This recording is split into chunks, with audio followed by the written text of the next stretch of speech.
حي على الفلاح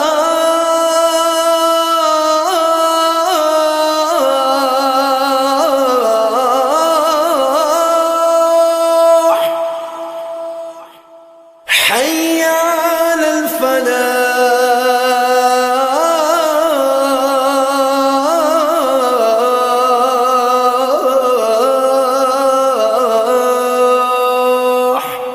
اقرأ باسم ربك الذي خلق خلق الإنسان من علق اقرأ وربك الأكرم الذي علم بالقلم علم الإنسان ما لم يعلم. الحمدللہ رب العالمین الرحمن الرحیم مالک یوم الدین ونشہد ان لا الہ الا اللہ ونشہد ان سیدنا محمد عبدہ ورسولہ ارسلہ للناس کافۃ بشیرا ونذیرا. اما بعد، اللہم اجعلنا منہم ومن الذین آمنوا وعملوا الصالحات وتواصوا بالحق وتواصوا بالصبر. اللہم انی اسألک من فضلک ورحمتک فإنہ لا یملکها الا انت. آمین یا رب العالمین. معزز سامعات اور راہ کے بہترین ساتھیوں، السلام علیکم ورحمۃ اللہ وبرکاتہ. آج ہم تفسیر نہیں کریں گے بلکہ اس عنوان پر، اس ٹاپک پر بات کریں گے جس کی یاد دہانی کی شدت سے ہمیں ضرورت ہے، جس کی یاد دہانی ہمیں پھر سے کرنے کی بہت ضرورت محسوس کرتے ہوئے اس عنوان کو آج میں نے چوز کیا ہے. وہ عنوان ہے کہ ایٹیکیٹس آف کلاس روم، علم کی محفل کے آداب، دینی علم کے محفل کے آداب یا کوئی بھی علم کے محفل کے آداب. تو ان ایٹیکیٹس کو جاننے کے پہلے ہم اسٹوڈنٹ کے جو امپورٹنس ہے، واسٹنس آف اسٹوڈنٹ ہے یا گریٹنس آف اسٹوڈنٹ جس کو کہیں، طالب علم کی اہمیت، طالب علم کی عظمت، انشاءاللہ اس کو قرآن اور سنت کی روشنی سے جاننے کی انشاءاللہ کوشش کریں گے. قال اللہ تعالیٰ فی القرآن المبین فاعوذ باللہ من الشیطان الرجیم واللہ اخرجکم من بطون امہاتکم لا تعلمون شیئا وجعل لکم السمع والابصار والافئدہ لعلکم تشکرون. سورہ نحل آیت 78. وقال تعالی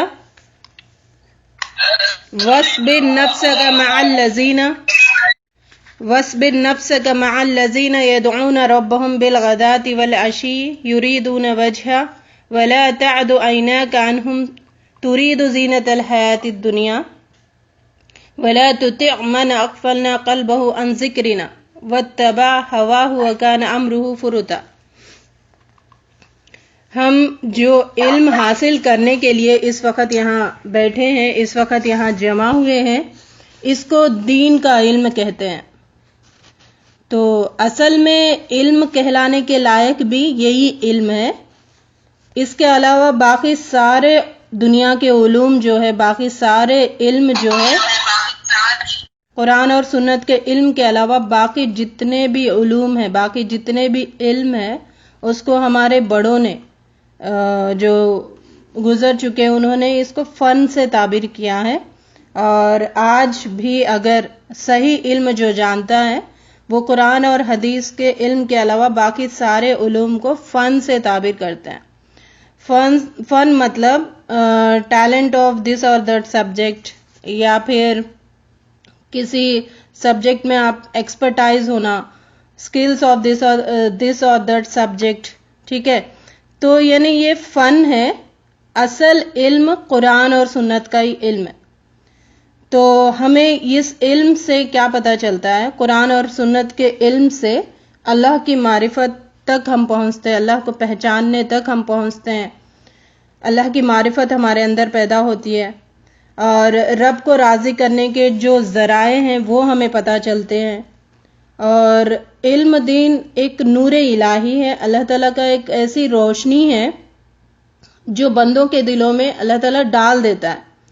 لیکن ہم گناہوں میں جو مبتلا ہے، معصیت میں مبتلا ہے، معصیت کی ایسی آندھی، گناہوں کی ایسی آندھی کہ اس روشنی کو ہم میں سے بعض لوگوں کے اندر اس روشنی کو گل کر دیتی ہے. گناہ ہمارے اس نور الہی کو گل کر دیتی ہے، یا پھر کم از کم اس کو مان کر دیتی ہے، کم کر دیتی ہے اس فلیم کو، اس نور کو. ٹھیک ہے، تو ہمیں گناہوں سے بچنا چاہیے، تبھی ہمیں علم صحیح معنوں میں فائدہ دے گا. تو اللہ تعالیٰ سے ہم دعا بھی کرتے رہیں گے، اللہم الہمنی رشدی واعذنی من شر نفسی.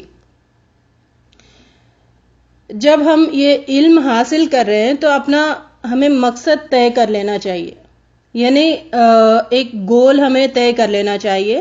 یہ اٹموسٹ ضرورت ہے، بہت ضرورت ہے اس کی، کہ ہم کسی بھی کام کرنے کے لیے گول یا ٹارگٹ ہمارا فکس ہو، کسی بھی چیز کو حاصل کرنے کے لیے. جیسے یہ دنیا کا ایک ٹروت بھی ہے یونیورسل، اور دوسرا کیا ہے، دنیا میں یہ چیز ہونی ہی ہے کہ جب تک ہمارے اندر ٹارگٹ نہیں ہوتا، گول نہیں ہوتا، تو ایک انجینئر نہیں بنتا. ڈاکٹر ہو یا پھر لائر ہو یا پھر کوئی ٹیچر ہو یا پھر کوئی ایسٹرونٹ ہو یا سائنٹسٹ ہو، کوئی بھی جب تک اس گول کو، اس ٹارگٹ کو ریچ نہیں کر سکتا جب تک وہ ٹارگٹ فکس نہیں کرتا. ٹھیک ہے، تو جب ہم ٹارگٹ فکس کرتے ہیں پھر ہمارے اندر اس کے لیے محنت کرنے کا جذبہ ہمارے اندر جاگتا ہے.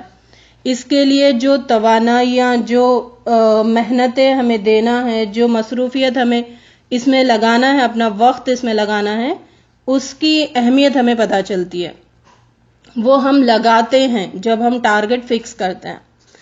تو سورہ نحل کی جو 78 آیت میں نے خطبے میں تلاوت کی ہے، اس میں اللہ تعالیٰ ارشاد فرما رہے کہ میں نے تمہیں تمہاری ماؤں کے پیٹوں میں لا علمی کی حالت میں پیدا کیا ہے. یعنی ہماری اصل، میری اور آپ کی اصل، ہر انسان کی اصل کیا ہے؟ جاہل ہے. جاہل جب بھی ہم اس درس میں استعمال کریں گے، یا علم کے متعلق جاہل جب استعمال ہوتا ہے تو وہ الٹریٹ کے معنی میں استعمال ہوتا ہے، اردو میں کچھ اور معنی میں استعمال ہوتا ہے. تو یہاں پہ جب ہم پیدا ہوتے ہیں تو پیدائشی ہم جاہل ہیں، یعنی علم ہمارے پاس نہیں ہے، زیرو علم کے ساتھ ہم پیدا ہوئے. لیکن اللہ تعالیٰ نے ہمیں 3 چیزیں عطا کی ہیں، 3 چیزیں عطا کر کے، 3 ایسے اسباب عطا کر کے علم حاصل کرنے کا ہمیں حکم دے رہے. تو پہلی چیز کیا ہے اس آیت کے تحت؟ کہ میں نے تمہیں سمع، سننے کی صلاحیت دی ہے، والابصار، اور دیکھنے کی میں نے صلاحیت دی ہے، والافئدہ، اور میں نے تمہیں سوچنے کی صلاحیت دی ہے. تو یہ تینوں چیزیں اللہ تعالیٰ نے، یہ تینوں اسباب علم حاصل کرنے کے اللہ تعالیٰ نے ہمیں عطا کیے ہیں. نبی کریم صلی اللہ علیہ وسلم فرماتے ہیں انما العلم بالعلم، علم سیکھنے سے ہی آتا ہے. علم انبلٹ نہیں ہوتا ہے، علم سیکھنے سے آتا ہے. سورہ کہف میں آیت 28 میں جو ہم نے پڑھا تھا، اللہ رب العزت حکم فرما رہے ہیں کہ جو لوگ صبح اور شام اپنے پروردگار کو پکارتے ہیں اور اس کی خوشنودی کے طالب ہے، ان کے ساتھ صبر کرتے رہو. یعنی جو اللہ کا ذکر کرتے ہیں، صبح شام اس کو یاد کرتے ہیں، ایسے لوگوں کے ساتھ آپ بیٹھو، ایسے لوگوں کے ساتھ آپ صبر کے ساتھ ان کے ساتھ رہو، ان کا ساتھ دو. تو جس سے کیا ہوتا ہے کہ علم حاصل ہوتا ہے، معرفت حاصل ہوتی ہے، اللہ تعالیٰ کی مرضی ہمیں پتہ چلتی ہے. تو اللہ رب العزت ہمیں یہاں پہ فرما رہے کہ کان، آنکھ، دل جو دیے ہیں، ان تینوں کا تم استعمال کرو، اور ان تینوں کا استعمال کر کے علم سیکھو، صبح اور شام علم سیکھو، اپنی زندگیاں اس میں لگا دو. علم سیکھنے کے لیے تم اپنی زندگی اس میں لگا دو. تو مقصد ہمارا یہی ہے کہ علم حاصل کرنا ہے. اگر ہمیں اس کی اہمیت معلوم ہو تو اس کی جد و جہد ہمارے لیے آسان ہو جاتی ہے. جب تک ہم اس کی اہمیت نہیں پتہ چلتا کہ آخر طالب علم کی اہمیت اللہ تعالیٰ کے پاس کیا ہے اور علم کی اہمیت کیا ہے، تو ہم اتنا اسٹرگل یا اتنی جد و جہد نہیں کرتے جتنا کرنی چاہیے. تو جب ہمیں اہمیت پتہ چل جاتی ہے، دنیا میں بھی ہے نا کہ ہم جب کسی بات کی، کسی چیز کی اہمیت ہمارے پاس ہو جاتی ہے تو اس کے لیے کوشش کرنا ہمارے لیے آسان ہو جاتا ہے، جد و جہد کرنا ہمارے لیے آسان ہو جاتا ہے. نبی کریم صلی اللہ علیہ وسلم نے فرمایا طلب العلم فریضۃ علی کل مسلم. ہم میں بہت سارے یہ زبانی یاد ہے یہ حدیث، اور سب کو پتا ہے کہ اللہ تعالیٰ نے علم کے حاصل کرنے کو فرض کا درجہ دیے ہے، لازم ہے، اس سے ہم غافل نہیں ہو سکتے. اس علم کا حاصل کرنا جیسے فرائض نماز پڑھنا ہے، زکوٰۃ، حج اور بہت سارے جو اللہ تعالیٰ نے فرائض اپنے کلام میں رکھے ہیں، ان تمام فرائضوں میں سے ایک فریضہ کیا ہے؟ علم کا حاصل کرنا ہے، ضروری ہے. اس سے ہم غافل ہرگز نہیں ہو سکتے، اس سے ہم منہ ہرگز نہیں پھیر سکتے. تو علم ہے تو ہمیں جنت کا راستہ آسان کیسے بنانا ہے وہ ہمیں پتہ چلتا ہے. اور ایک اگر دیکھیں کہ اگر علم نہ ہو تو پھر ہم جنت کے راستے پہ جا کیسے سکتے ہیں، اس سیڑھی پہ چڑھ کیسے سکتے ہیں. تو علم آدھی سیڑھی ہے جنت کے راستے کی، اور عمل آدھی سیڑھی ہے. یعنی آدھی سیڑھی علم حاصل کر کے ہم چڑھ جاتے ہیں، اور اس علم کے مطابق عمل کر کے پوری سیڑھی ہم چڑھیں گے انشاءاللہ. تو اتنی بڑی اہمیت ہے اس علم کی. جب تک علم حاصل نہیں کرتے عمل کی صحت پر حرف آتا ہے، یعنی بغیر علم کے ہم عمل کر ہی نہیں سکتے. بغیر علم کے جو عمل کیا جاتا ہے وہ اللہ تعالیٰ کے پاس قابل قبول نہیں ہوتا، کیونکہ اس میں صحیح طریقے سے جو کرنا ہے وہ ہمیں پتہ نہیں چلتا. ٹھیک ہے، تو علم حاصل کرنے کے بعد عمل بھی ہمارا درست ہو جاتا ہے. تو علم کی اہمیت پہ ہم بات تو انشاءاللہ کریں گے پھر بار بار. ویسے ہم سب کو پتا ہے علم کی اہمیت کیا ہے، لیکن میں یہاں پر آپ لوگوں کی متوجہ اس بات پر کرنا چاہتی ہوں کہ طالب علم کی کیا فضیلتیں ہیں. جیسے میں اور آپ یہاں پر بیٹھے ہیں، ہم سب طالب علم ہیں، علم کو حاصل کرنے کی طلب میں بیٹھے ہوئے ہیں. تو اللہ تعالیٰ نے کیا ان کے احکام دیے ہیں، کیا حکم ہے، اللہ تعالیٰ کے پاس کیا فضیلتیں ہیں طالب علم کی، اور نبی صلی اللہ علیہ وسلم نے کیا بتایا طالب علم کی فضیلتوں کا کیسے ذکر کیا ہے.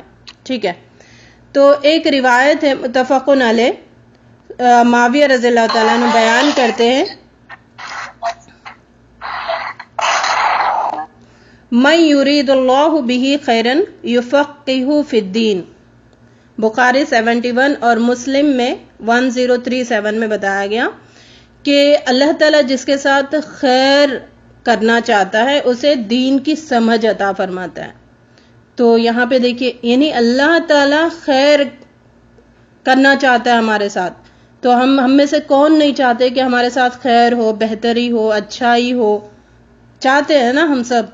تو اگر اللہ تعالیٰ یہاں پہ نبی صلی اللہ علیہ وسلم کے ذریعے کیا بتا رہے کہ جسے میں خیر سے نوازنا چاہتا ہوں اسے میں اپنے دین کا علم عطا کرتا ہوں.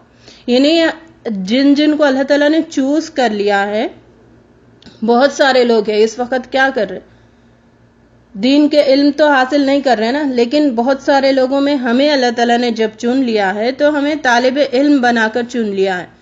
تو ہمیں اللہ تعالیٰ خیر سے نوازنا چاہتا ہے. اس چیز کو، اس کیفیت کو سمجھے. اب یہاں پر جب میں بتا رہی ہوں تو میں اور آپ ان کیفیتوں میں اس میں چلے جانا، اس کو فیل کرنا، تبھی اس کا مزہ آئے گا. صرف ایسے سن رہے تو پھر مزہ نہیں آئے گا. ایک اور حدیث میں متفق علیہ نبی صلی اللہ علیہ وسلم فرماتے ہیں، ابن مسعود کی روایت ہے، لا حسد الا فی اثنین رجل عطاہ اللہ الحکمہ فہو یقضی بہا ویعلمہا. یعنی دو لوگوں پر رشک کرنا جائز ہے. دو لوگوں کے بارے میں آپ رشک کر سکتے. رشک مطلب ارے وہ یہ چیز مجھے بھی مل جاتی تو اچھا ہوتا. یعنی کسی بھی چیز کے بارے میں رشک کرنے کا دین ہمیں حکم نہیں دیتا، لیکن دو چیزوں کے بارے میں. اس میں ایک وہ آدمی ہے جسے اللہ تعالیٰ نے حکمت عطا کی اور اوروں کو اس کے مطابق وہ فیصلہ کرتا ہے اور دوسروں کو اس کے مطابق وہ سکھاتا ہے. بخاری کی روایت ہے. یعنی علم سیکھتا ہے اور دوسروں کو سکھاتا ہے. تو ہم ایسے لوگ ہیں جس پر لوگ رشک کر سکتے ہیں، لوگ چاہ سکتے ہیں کہ ہمارے جیسے بنے. ہم جس کیا کہوں میں، یعنی ہم جس چیز کے لیے اللہ تعالیٰ نے ہمیں چن لیا ہے تو ہم پر رشک کیا جا سکتا ہے. تو ایسے ہم طالب علم ایسے ہیں، رشک کیا جا سکتا ہے کہ کئی چیزوں میں، کتنی بیکار کی چیزوں میں لوگ رشک کرتے. کاش مجھے ایسا ڈریس مل جاتا، کاش میں ایسا بزنس میرا سیٹ اپ ہو جاتا، کاش میرا فلاں دنیا کی، یعنی ہر چیز کے بارے میں انسان رشک کرتا ہے. لیکن اللہ رب العزت فرما رہے کہ رشک کیا جائے تو طالب علم پہ تم رشک کرو.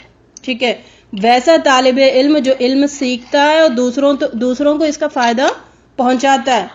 ایک اور حدیث میں مسلم کی روایت ہے، ابو ہریرہ رضی اللہ تعالیٰ عنہ بیان کرتے ہیں، اذا مات الانسان انقطع عنہ عملہ الا من ثلاثۃ. یعنی جب انسان مر جاتا ہے تو تین چیزیں اس کے ساتھ آتی ہے، تین چیزیں اس کے فائدے کی ہے. ان میں سے ایک کیا ہے؟ وہ علم جو سیکھتا ہے اور اس کے ذریعے سے لوگوں کو فائدہ پہنچاتا ہے. تو یعنی مرنے کے بعد کوئی چیز ہمارے ساتھ نہیں آتی، لیکن تین چیزیں ہمارے ساتھ آتی ہے. صدقہ جاریہ جو ہم اپنے لیے کرتے ہیں، اور علم کے ذریعے سے جو صدقہ جاریہ کرتے ہیں، اور نیک اولاد ہے جو ہمارے لیے دعائیں کرتی ہے. تو ان میں سے کوئی چیز نہیں جاتی، لیکن وہ علم ہمارے ساتھ جاتا ہے. تو طالب علم کی کتنی فضیلت ہے. دیکھیں، ہم علم حاصل کر رہے اور دوسروں کو اس کے ذریعے علم سیکھ رہے اور اسے نشر کر رہے، لوگوں تک پہنچا رہے. تو یہ چیز اس وقت کام آنے والی ہے جس وقت کوئی ہمارے کام نہیں آ سکتا، کوئی جان بوجھ کے بھی ہمارے ساتھ قبر میں نہیں آ سکتا. اس وقت یہ چیز آتی ہے. تو اس کی اہمیت، اس کی فضیلت سمجھیں، تاکہ اس کو پڑھنے کا جو طریقہ ہے، اس کو سمجھنے کا جو طریقہ ہے، وہ طریقے سے ہم سمجھیں انشاءاللہ. ایک اور حدیث میں ہے، احمد کی روایت ہے، ترمذی، ابو داؤد، ابن ماجہ سب میں اس کی روایت ہے. کچھ مختلف الفاظ میں بھی اس بات کو بتائی گئی کہ طالب علم کی جو فضیلت ہے، کئی سارے فضیلتیں ہیں. اس میں یہ ہے کہ جو شخص طلب علم کے لیے سفر کرتا ہے، اس کے لیے اسے وہ جنت کے راہ پر گامزن کر دیتا ہے اللہ تعالیٰ. یعنی جیسے ہم یہاں پر بیٹھے ہوئے ہیں، یہاں پر ہم علم سیکھنے کے لیے جمع ہوئے ہیں، مطلب جب تک ہمارا یہ درس چلے گا، جب تک ہم علم حاصل کرتے رہیں گے، تو ان دا وے آف جنہ ہے، ہم جنت کے راستے میں. بھائی ہمارا تو الٹیمیٹ ٹارگٹ وہی ہے نا، ڈیسٹینیشن وہی ہے جنت. تو ہم یہاں پر جو 1.5 گھنٹہ بیٹھ رہے ہیں، یا پھر کسی بھی ایسی مجلس میں جہاں پر ہم بیٹھتے ہیں، تو ہم جنت کے راستے میں ہیں. تو اس کو فیل کریں، محسوس کریں، جنت کے راستے میں نکل پڑے. مطلب تو یہ نارمل چیز نہیں ہے، بہت اہمیت کی حامل ہے، بہت مطلب میں تو فیل کروانا چاہ رہی ہوں، آپ لوگ فیل کریں اس چیز کو کہ کیا چیز ہے بھئی. یہ ایسی یعنی اللہ تعالیٰ نے اتنی بڑی چیز ایسی آسانی سے بول دی ہے کہ تم علم حاصل کر رہے ہو تو تم جنت کے راستے پر ہو. اور بتایا گیا، فرشتے طالب علم کی رضامندی کے لیے اپنے پر بچھا دیتے ہیں. یعنی ہم جب بیٹھے ہوئے ہیں تو فرشتوں کے پروں پر بیٹھے ہوئے، ہم جب علم حاصل کرنے کے لیے جا رہے ہوتے تو فرشتوں کے پروں پر سے چلتے ہوئے جاتے ہیں. کتنی بڑی اہمیت ہے. کوئی ہمیں ریڈ کارپیٹ بچھا دے تو پھر پھولے نہیں سماتے. ہاں اللہ تعالیٰ کہتا ہے کہ فرشتوں کے پروں پر سے تم چل کے جا رہے ہو، فرشتوں کے پروں پر تم ہو، اور وہ طالب علم کی رضامندی کے لیے بچھائے جاتے ہیں. تو اس میں ہم سب کی ایسی فضیلت ہے. زمین و آسمان کی ہر چیز اور پانی کی گہرائی میں جو مچھلیاں ہوتی ہے طالب علم کے لیے مغفرت طلب کرتی ہے. ہم کتنا استغفار کر رہے اپنے لیے، ہم کتنی اپنے لیے مغفرت مانگ رہے اللہ تعالیٰ سے. اتنی نہیں مانگ رہے نا جتنی مانگنی چاہیے، جتنے ہمارے گناہ ہیں. لیکن ہم جب یہاں پہ 1.5 گھنٹہ ہم بیٹھے ہیں، مسلسل زمین و آسمان کی ہر چیز اور پانی میں کتنی مخلوق ہے، ہم آج تک اتنا جو پتا کر رہے لیکن پھر بھی ہم تہ تک نہیں گئے، اور پانی کی ہر مخلوق کے بارے میں ہمیں پتا نہیں ہے، لیکن وہ ہمارے لیے دعا کر رہے. ہم یہاں پہ 1.5 گھنٹہ ایسے ہی بیٹھے ہوئے دعائیں لے رہے، مغفرت طلب کر رہے. وہ لوگ اللہ تعالیٰ سے کہہ رہے کہ اللہ تعالیٰ ان کی مغفرت کرو، یہ لوگ علم حاصل کر رہے، اللہ تعالیٰ ان کی مغفرت کرو، یہ لوگ آپ کو راضی کرنے کے بہانے، راضی کرنے کے جو ذرائع ہیں وہ تلاش کرنے کے لیے بیٹھے ہوئے ہیں. اللہ تعالیٰ آپ ان کو مغفرت فرما دو، ان کی بخشش کر دو. کتنی بڑی اہمیت ہے. ہاں وَإِنَّ الْعُلَمَاءَ وَرَثَةُ الْأَنْبِيَاء. وارث، کسی کے وارث بننا کتنی اگر کوئی دنیا کا جو بادشاہ ہوتا ہے جس کو اللہ تعالیٰ نے دیا ہوتا ہے، یا پھر دنیا کا کوئی بڑا ہوتا ہے، اس کے وارث بنتے تو بھی پھولے نہیں سماتے. اللہ تعالیٰ فرما رہے کہ علماء جو ہے، طالب علم حاصل کر کے جو عالم بن جاتا ہے وہ انبیاء کے وارث ہے.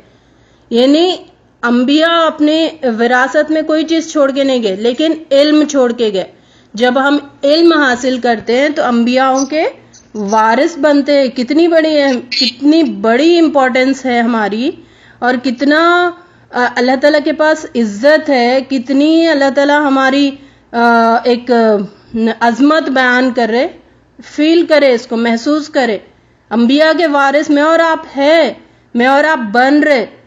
ہاں اللہ تعالیٰ ہمیں وارث بنائے انبیاء کا. ایک اور حدیث میں بتایا گیا، دارمی کی روایت ہے، انما یخشی اللہ من عبادہ العلماء. اللہ تعالیٰ سے ڈرتے بھی وہی لوگ ہیں جو علماء ہے، جو علم حاصل کرتے ہیں وہی ڈرتے ہیں. جو علم حاصل نہیں کرتے ان کے اندر ڈر کیسے پیدا ہوتا؟ سوال ہی نہیں، پیدا ہی نہیں ہو سکتا. وہ اللہ تعالیٰ سے ڈر ہی نہیں سکتا جیسے ڈرنے کا حکم ہے، اور اللہ تعالیٰ سے ڈرنے کا حکم بھی دیا جا رہا ہے. جب تک ہمیں کیسے ڈرنا ہے اس کا پتہ نہیں چلتا تو ہم ڈرتے کیسے؟ تو جو ڈر ویسے پیدا نہیں ہو رہا، اس وجہ سے ہم ڈٹ کر گناہ کر رہے. یہ ثبوت ہے اس چیز کا کہ ہم اللہ تعالیٰ سے نہیں ڈر رہے. ٹھیک ہے، تو بہرحال جب علم ہم حاصل کرتے ہیں تو ہمارے اندر اللہ کا خوف پیدا ہوتا ہے. نبی کریم صلی اللہ علیہ وسلم نے فرمایا، ابن عباس روایت کرتے ہیں، ترمذی ابن ماجہ میں اس کی دلیل ملتی ہے، فقیہ واحد اشد علی الشیطان من 1000 عابد. ایک فقیہ، یعنی ایک فقیہ کسے کہتے ہیں؟ علم کی سمجھ رکھنے والا، علم کی سمجھ حاصل کرنے والا، علم کے بارے میں، علم دین کو جاننے والا، اس کو سمجھنے والا، شیطان پر 1000 عابد، 1000 عبادت گزاروں سے زیادہ سخت ہوتا ہے. یعنی ایک علم حاصل کرنے والا، ایک فقیہ 1000 عبادت گزاروں سے زیادہ سخت ہوتا ہے شیطان پر. یعنی ہمیں جب سمجھ آ گئی نا اس چیز کی، ہمیں اللہ تعالیٰ کا کلام سمجھ آ گیا تو ہم 1000 عبادت گزاروں سے بھی زیادہ سخت ہو جاتے. شیطان کو آنے ہی نہیں دیتے اپنے پاس، شیطان بھٹک بھی نہیں سکتا اپنے پاس. تو اتنے ہم سٹرونگ ہو جاتے. لیکن اس کا ذریعہ کیا ہے؟ علم حاصل کرنا، فقیہ بننا، سمجھ حاصل کرنا. اور وہ سمجھ کیسے حاصل ہوگی؟ ان محفلوں میں، جہاں پر اللہ کا ذکر ہوتے ہیں، ان محفلوں میں ہم شریک ہوتے ہیں. تو وہ ہمارے اندر اللہ تعالیٰ ایسی کیفیت، ایسی چیز پیدا کر دیتے ہیں کہ شیطان ہمارے قریب تک بھٹک نہیں سکتا. ہم آنے نہیں دیتے اس کو.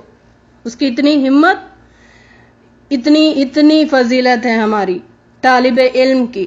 ایک اور حدیث میں بتایا گیا من طلب العلم کان کفارۃ لما مضی، جو شخص علم حاصل کرتا ہے تو اس کے سابقہ گناہوں کا کفارہ بن جاتا ہے. یعنی جب ہم علم حاصل کر رہے ہیں نا بیٹھے ہوئے یہ 1.5 گھنٹہ، تو اس سے پہلے جو ہم نے گناہ کیے ہیں وہ گناہ کا کفارہ بنتا ہے، وہ گناہ مٹ جاتے ہیں. سمجھ آ رہی کتنی اہمیت ہے؟ فیل کر رہے، محسوس کر رہے ہماری جو طالب علم جو ہم بیٹھے ہوئے کیا ہماری اہمیت ہے، کیا نبی صلی اللہ علیہ وسلم نے کیوں اتنا بتایا ہے. دارمی کی روایت ہے، حسن بصری روایت کرتے ہیں جس شخص نے احوال اسلام کے لیے علم حاصل کرتے ہوئے موت آ جائے، یعنی اسلام کو زندہ کرنے کے لیے جو علم حاصل کرتا ہے اور اس راستے میں اس کو موت آ جاتی ہے، تو جنت میں اس کے اور انبیاء کرام کے مابین صرف نبوت کا ایک درجہ ہوگا، ورنہ وہ بھی انبیاءوں کے درجے تک پہنچ جاتا ہے. کتنی بڑی بات ہے، اللہ اکبر کبیرہ. یعنی اسلام کو زندہ کرنے کے لیے اللہ کی زمین پر اللہ کے دین کو قائم کرنے کے لیے جو جدوجہد کرتا ہے، کوشش کرتا ہے، اس کے لیے علم حاصل کرتا ہے اور اس کو اس راستے میں موت آ جاتی ہے تو انبیاء کے درجے تک پہنچ جاتا ہے. انبیاء کے درجے تک کوئی نہیں پہنچ سکتا نا، انبیاءوں کا وہ ایک الگ درجہ ہے، اس درجے تک صرف وہی لوگ پہنچتے، لیکن صرف نبوت بیچ میں رہ جاتی ہے، ورنہ طالب علم بھی اس درجے تک پہنچ جاتا ہے. اللہ اکبر کبیرہ. اللہ تعالی ہمیں اس کی کیفیت محسوس کرنے والے بنائے، اس کو سمجھنے والے بنائے. حسن بصری کی ایک اور روایت ہے، بنی اسرائیل کے 2 آدمیوں کا نبی کریم صلی اللہ علیہ وسلم نے تذکرہ کیا. ایک عالم تھا، وہ فرض نماز پڑھ کر بیٹھ جاتا تھا اور لوگوں کو خیر کی تعلیم دیتا تھا. دوسرا دن کو روزہ رکھتا تھا اور رات کو قیام کرتا تھا. تو نبی صلی اللہ علیہ وسلم نے فرمایا ان دونوں میں افضل فرض پڑھ کر جو بیٹھ جاتا ہے پہلا والا، اس کی اہمیت ہے جو لوگوں کو خیر کی تعلیم دیتا ہے. یعنی استاد اور شاگرد اور طالب علم کی اتنی اہمیت ہے، صرف آپ فرائض ادا کرو اور اللہ کے دین سکھانے کے لیے ہم بیٹھ جاتے ہیں تو وہ ہم افضل ہے، ہم تمام عبادت گزاروں سے افضل ہے. اللہ تعالی ہمیں یہ افضلیت عطا کرے. دارمی کی روایت ہے جو شخص علم تلاش کرے اور اسے پالے تو اس کے لیے 2 اجر ہے. یعنی ہم بیٹھے علم تلاش کرنے کے لیے نا، اللہ تعالی ہماری نیتوں کو خالص کرے، علم تلاش کرنا ہمارا مقصد ہو، اور اگر وہ اس کو پالے تو 2 اجر ہے. یعنی علم حاصل کرنے کا اجر ہے اور علم کو پا لینے کا اجر ہے. یعنی مقصد کو پا لینے کا، سمجھ کو پا لینے کا اجر، 2 اجر ملتے ہیں. اگر کوئی علم حاصل کرتا ہے اور مقصد اس کو نہیں ملتا، وہ نہیں پا لیتا ہے اس کو، تو اس کے لیے 1 اجر ہے. اجر کیا ہے؟ مطلب وہ تو علم حاصل کرنے کے لیے بیٹھا نا، اس کا بھی اللہ تعالیٰ اجر دیں گے، ضائع نہیں کریں گے اس کو. تو یعنی اتنی بڑی اہمیت ہے. ہم یہاں پہ بیٹھے ہوئے ہیں تو ایک ایک سیکنڈ کا ہمیں اجر مل رہا ہے، ایک وقت کا اللہ تعالیٰ کے پاس بہت قدر ہے. حدیث قدسی میں آتا ہے، اللہ تعالیٰ فرماتے ہیں علم میں زیادہ، عبادت میں زیادہ سے بہتر ہے اور دین کی اصل تقوی ہے.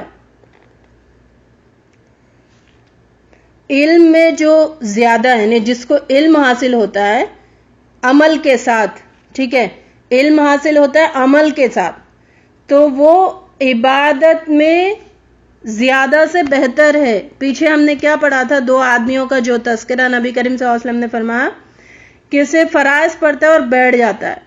ایک ہوتا ہے علم حاصل کرتے رہتا ہے، لوگوں تک پہنچاتے رہتا ہے، عمل کرتا ہے، اس کی زندگی میں اس کے مطابق چینجز دکھتے ہیں، اس کے مطابق عمل دکھتا ہے.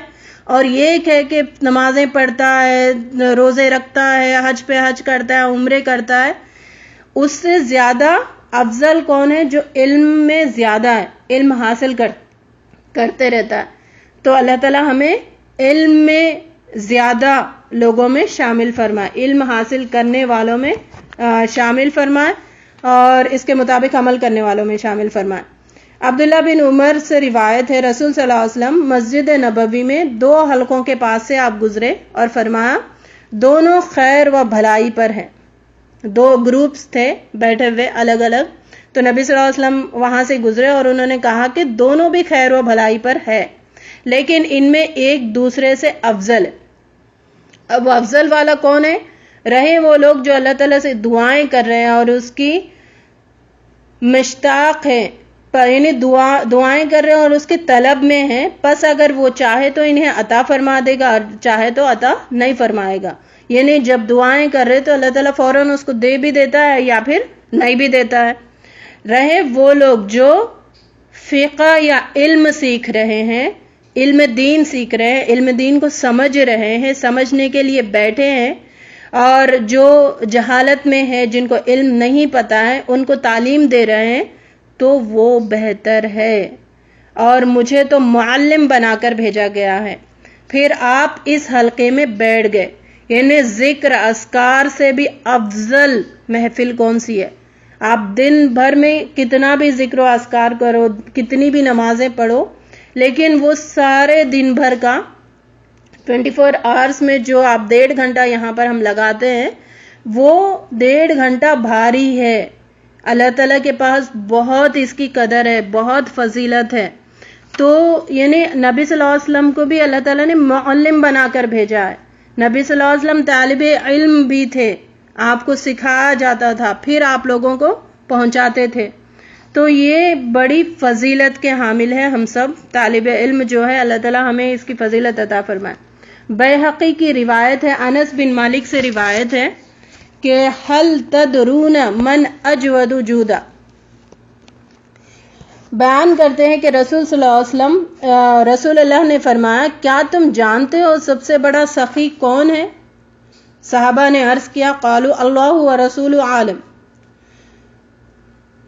قال اللہ اجود جودن، یعنی صحابہ رسول صلی اللہ علیہ وسلم نے فرمایا کہ سب سے بڑا سخی اللہ ہے، پھر اولاد آدم میں سے سب سے بڑا سخی میں ہوں، وَأَجْوَدُهُمْ مِنْ بَعْدِ رَجُلٍ عِلْمًا فَنَشَرَهُ يَعْتِي يَوْمَ الْقِيَامَةِ أَمِيرٌ وَاحِدًا، یعنی پہلا سخی اللہ تعالیٰ ہے، پھر نبی صلی اللہ علیہ وسلم، پھر اولاد آدم میں سے سب سے بڑا سخی نبی صلی اللہ علیہ وسلم ہے، اور میرے بعد وہ شخص سخی ہے جس نے علم حاصل کیا اور اسے فروغ دیا۔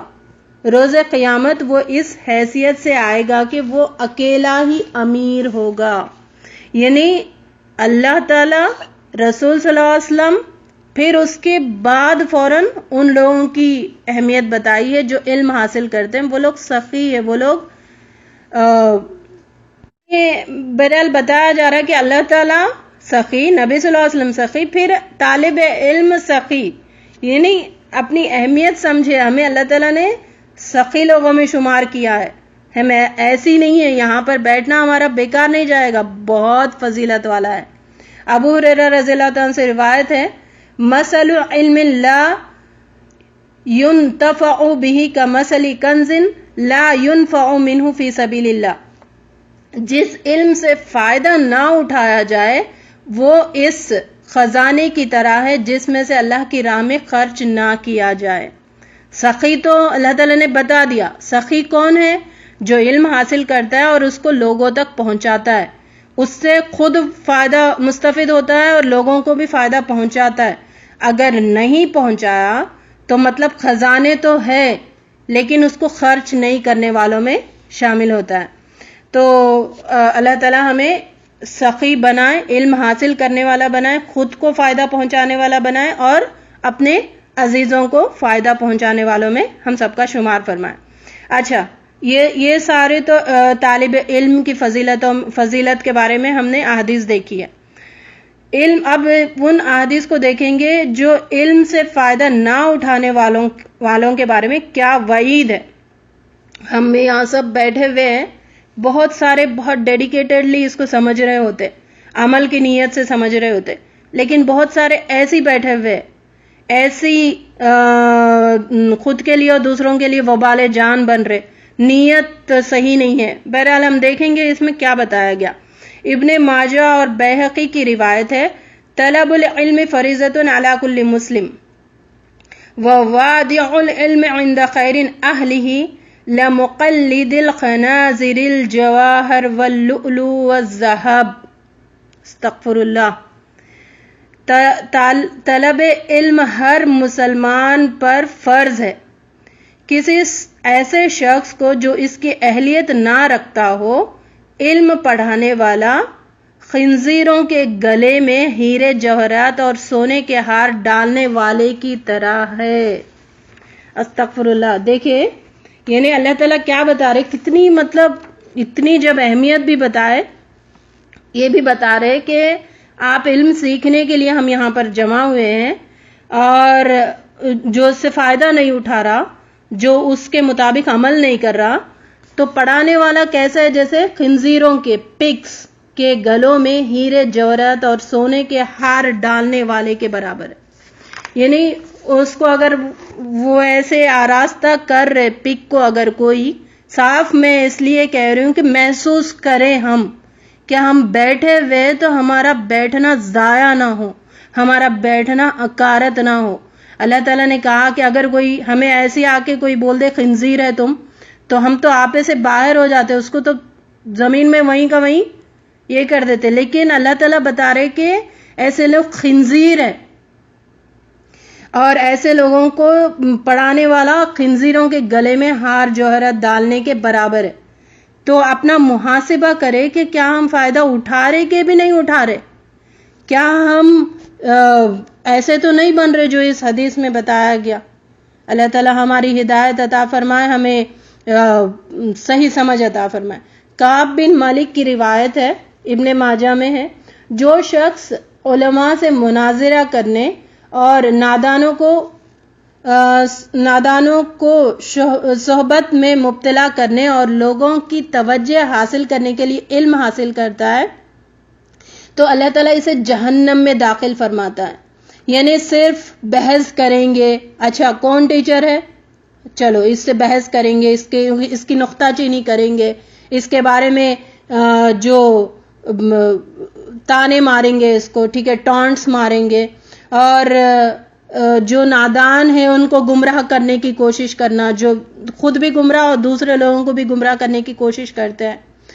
تو ایسے لوگوں کو اللہ تعالیٰ جہنم میں داخل فرمائے گا. تو اپنی نیتیں درست کر لے, اپنے ارادے درست کر کے بیٹھے کہ ہمیں اللہ کو راضی کرنا ہے, یہاں پر بیٹھ کر جہنم میں داخل ہونے کا سبب نہیں بننا ہے. یعنی یہاں پر بیٹھ کر ہم سب سمجھ رہے کہ علم حاصل کر رہے, لیکن اچھا کام کر رہے, لیکن وہ ہمارے لیے وبال جان بن رہا ہے, تو اس کو محسوس کرے.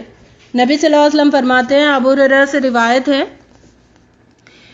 کہ جو شخص ایسا علم جس کے ذریعے سے اللہ کی رضامندی حاصل کی جاتی ہے, محض دنیا کا مال و متاع حاصل کرنے کے لیے سیکھتا ہے, تو وہ روز قیامت جنت کی خوشبو تک نہیں پائے گا.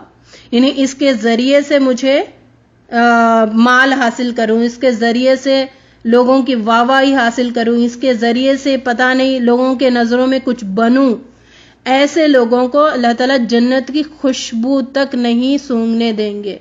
خوشبو بتایا جاتا ہے کہ 50,000 سال یا سم تھنگ بہت دور سے جنت کی خوشبو آتی ہے, تو اللہ تعالیٰ وہ خوشبو تک روک دیتے ہیں.